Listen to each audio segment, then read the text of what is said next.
我今天的流水也算是打破了我跑滴滴这么久以来的历史记录了。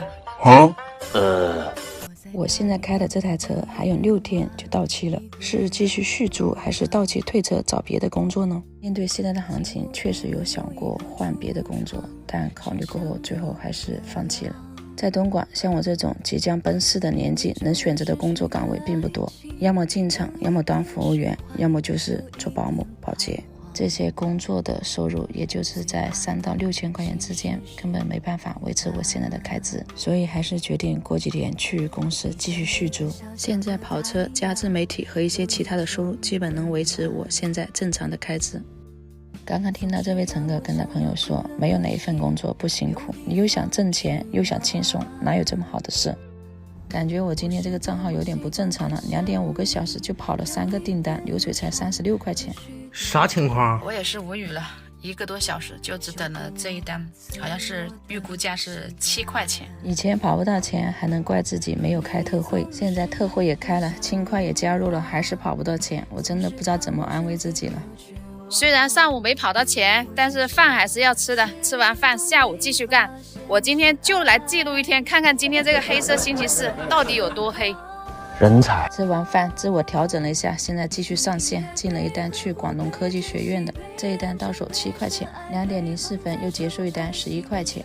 这个乘客他急急忙忙的上车了，也不看车牌，结果尴尬了，赶紧下车朝我这边走来。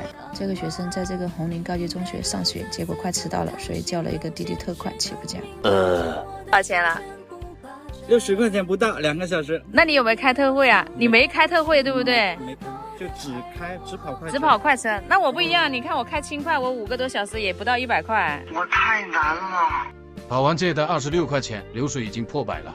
现在已经是下午的5点0几分了，然后我在松山湖的工业北2路这里给你们看一下，7个小时了，到现在流水才128块钱。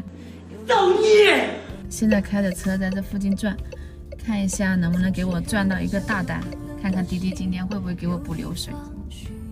终于等到了一个稍微大一点的订单了，跑完这一单，现在流水有168块钱了。在高埠这里又给我接到一单到黄埔的67块钱。从广州黄埔放空回来的路上就接了一单15块钱，然后现在是晚上的9点50分了，现在是9点50分。